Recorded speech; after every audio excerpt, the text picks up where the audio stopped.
जय हिंद दोस्तों आप सभी ने राजपूतों के बहुत सारे किस्से हमारे इतिहास में पढ़े होंगे और आपको पता होगा कि राजपूत कितने बहादुर थे। दोस्तों आज के इस वीडियो में हम आपको राजपूतों के एक ऐसे ही बहादुरी के किस्से के बारे में बताने जा रहे हैं, लेकिन उससे पहले आप प्लीज़ हमारे चैनल को ज़रूर सब्सक्राइब कर लें। तो चलिए किस्सा शुरू करते हैं। मुगल बादशाह का दिल्ली में दरबार लगा था और हिंदुस्तान के दूर दूर के राजा महाराजा दरबार में हाजिर थे। उसी दौरान मुगल बादशाह ने एक दंभ में आकर बात कही, है कोई हमसे बहादुर इस दुनिया में। सभा में सन्नाटा सा पसर गया। एक बार फिर वही दोहराया गया। तीसरी बार फिर उसने खुशी से चिल्लाकर कहा, है कोई हमसे बहादुर जो हिंदुस्तान पर सल्तनत कायम कर सके। सभा की खामोशी तोड़ती एक बुलंद शेर की दहाड़ गूंजी तो सबका ध्यान उस शख्स की ओर गया। वो जोधपुर के महाराजा राव रिडमल राठौड़ थे। रिडमल जी राठौड़ ने कहा, मुगलों में बहादुरी नहीं कुटिलता है।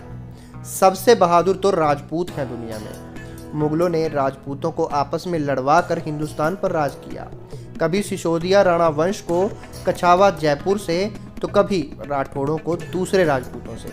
बादशाह का मुंह देखने लायक था। ऐसा लगा जैसे किसी ने चोरी करते रंगे हाथों पकड़ लिया हो और बोले, बातें मत करो, उदाहरण दो वीरता का। रिडमल राठौड़ ने कहा, क्या किसी कौम में देखा है किसी को सिर कटने के बाद भी लड़ते हुए। बादशाह बोला, ये तो सुनी सुनाई बात है, देखा तो नहीं। रिडमल राठौड़ बोले, इतिहास उठाकर देख लो, कितने वीरों की कहानियां हैं सिर कटने के बाद भी लड़ने की। बादशाह हंसा और दरबार में बैठे कवियों की ओर देखकर बोला, इतिहास लिखने वाले तो मंगते होते हैं, मैं भी 100 मुगलों के नाम लिखवा दूं, इसमें क्या। मुझे तो जिंदा ऐसा राजपूत बताओ जो कहे मेरा सिर काट दो, मैं फिर भी लड़ूंगा। राव रिडमल राठौड़ निरुत्तर हो गए और गहरी सोच में डूब गए। रात को सोचते सोचते अचानक उनको रोहिणी ठिकाने के जागीरदार का ख्याल आया।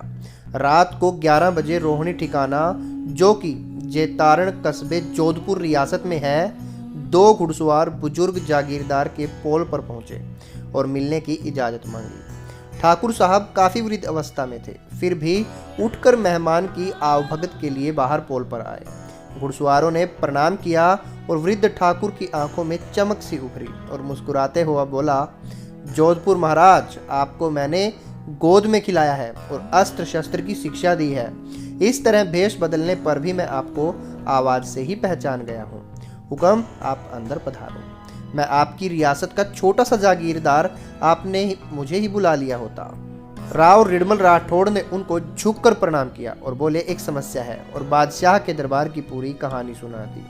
अब आप ही बताएं कि जीवित योद्धा का कैसा पता चले कि ये लड़ाई में सिर कटने के बाद भी लड़ेगा। रोहिणी जागीरदार बोले, बस इतनी सी बात, मेरे दोनों बच्चे सिर कटने के बाद भी लड़ेंगे और आप दोनों को ले जाओ। दिल्ली दरबार में ये आपकी और राजपूती की लाज जरूर रखेंगे। राव रिडमल राठौड़ को घोर आश्चर्य हुआ कि एक पिता को कितना विश्वास है अपने दोनों बच्चों पर। मान गए राजपूती धर्म को। सुबह जल्दी दोनों बच्चे अपने अपने घोड़ों के साथ तैयार थे। उसी समय ठाकुर साहब ने कहा, महाराज थोड़ा रुकिए, मैं एक बार इनकी माँ से भी कुछ चर्चा कर लूँ इस बारे में। राव रिडमल राठौड़ ने सोचा, आखिर पिता का हृदय है, कैसे मानेगा अपने दोनों जवान बच्चों के सिर कटवाने को। एक बार रिडमल जी ने सोचा कि मुझे दोनों बच्चों को यहीं छोड़कर चले जाना चाहिए। ठाकुर साहब ने ठाकुरानी जी को कहा, आपके दोनों बच्चों को दिल्ली मुगल बादशाह के दरबार में भेज रहा हूँ सिर कटवाने को। दोनों में से कौन सा सिर कटने के बाद भी लड़ सकता है। आप माँ हो, आपको ज़्यादा अच्छे से पता होगा। ठाकुरानी जी ने कहा, बड़ा लड़का तो किले और किले के बाहर तक भी लड़ लेगा, पर छोटा केवल परकोटे में ही लड़ सकता है, क्योंकि पैदा होते ही इसको मेरा दूध नहीं मिला था। लड़ दोनों ही सकते हैं, आप निश्चित होकर भेज दो। दिल्ली के दरबार में आज कुछ विशेष भीड़ थी और हजारों लोग इस दृश्य को देखने जमा थे। बड़े लड़के को मैदान में लाया गया और मुगल बादशाह ने जल्लादों को आदेश दिया कि इसकी गर्दन उड़ा दो। तभी बीकानेर महाराज बोले, ये क्या तमाशा है, राजपूती इतनी भी सस्ती नहीं हुई है, लड़ाई का मौका दो और फिर देखो कौन बहादुर है। बादशाह ने खुद के सबसे मजबूत और कुशल योद्धा बुलाए और कहा, ये जो घुड़सवार मैदान में खड़ा है इसका सिर काट दो। 20 घुड़सवारों का दल रोहिणी ठाकुर के बड़े लड़के का सिर उतारने को लपका और देखते ही देखते 20 घुड़सवारों की लाशें मैदान में बिछ गई। दूसरा दस्ता आगे बढ़ा और उसका भी वही हाल हुआ। मुगलों में घबराहट और झुरझुरी फैल गई। इसी तरह बादशाह के 500 सबसे खास योद्धाओं की लाशें मैदान में पड़ी थी और उस वीर राजपूत योद्धा के शरीर पर तलवार की एक खरोंच भी नहीं आई। ये देखकर मुगल सेनापति ने कहा, 500 मुगल बीवियां विधवा कर दी आपकी इस परीक्षा ने। आप और मत कीजिए हुजूर, इस काफिर को गोली मरवाइए हुजूर, तलवार से ये नहीं मरेगा। कुटिलता और मक्कारी से भरे मुगलों ने उस वीर के सिर में गोलियां मार दी। सिर के परकच्छे उड़ चुके थे, पर धड़ ने तलवार की मजबूती कम नहीं करी और मुगलों का कत्लेआम खतरनाक रूप से चलता रहा। बादशाह ने छोटे बेटे को अपने पास निहत्थे बैठा रखा था, ये सोचकर कि ये बड़ा यदि बहादुर निकला तो इस छोटे को कोई जागीर देकर अपनी सेना में भर्ती कर लूँगा। लेकिन जब छोटे ने ये अन्याय देखा तो उसने झपट कर बादशाह की तलवार निकाल ली। उसी समय बादशाह के अंगरक्षकों ने उसकी गर्दन काट दी। फिर भी धड़ तलवार चलाता गया और अंगरक्षकों समेत मुगलों का काल बन गए। बादशाह भागकर कमरे में छुप गया और बाहर मैदान में बड़े भाई और अंदर परकोटे में छोटे भाई का पराक्रम देखते ही बनता था। हजारों की संख्या में मुगल हताहत हो चुके थे और आगे का कुछ पता नहीं था। बादशाह ने चिल्लाकर कहा, अरे कोई रोको इनको। एक मौलवी आगे आया और बोला, इन पर शराब छिड़क दो। राजपूत का इष्ट कमजोर करना है तो शराब का उपयोग करो। दोनों भाइयों पर शराब छिड़की गई। ऐसा करते ही दोनों के शरीर ठंडे पड़ गए। मौलवी ने बादशाह को कहा, हुजूर ये लड़ने वाला इनका शरीर नहीं बल्कि इनकी कुल देवी है और ये राजपूत शराब से दूर रहते हैं और अपने धर्म और इष्ट को मजबूत रखते हैं। यदि मुगलों को हिंदुस्तान पर शासन करना है तो इनका इष्ट और धर्म भ्रष्ट करो और इनमें शराब की लत लगाओ।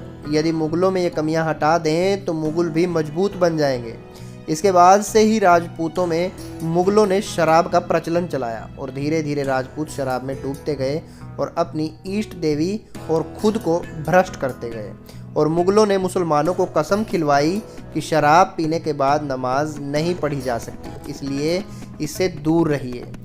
मांसाहार जैसी राक्षसी प्रवृत्ति पर गर्व करने वाले राजपूत को यदि ज्ञात हो तो बताएं और आत्ममंथन करें कि महाराणा प्रताप की बेटी की मृत्यु जंगल में भूख से हुई थी। ऐसा क्यों हुआ?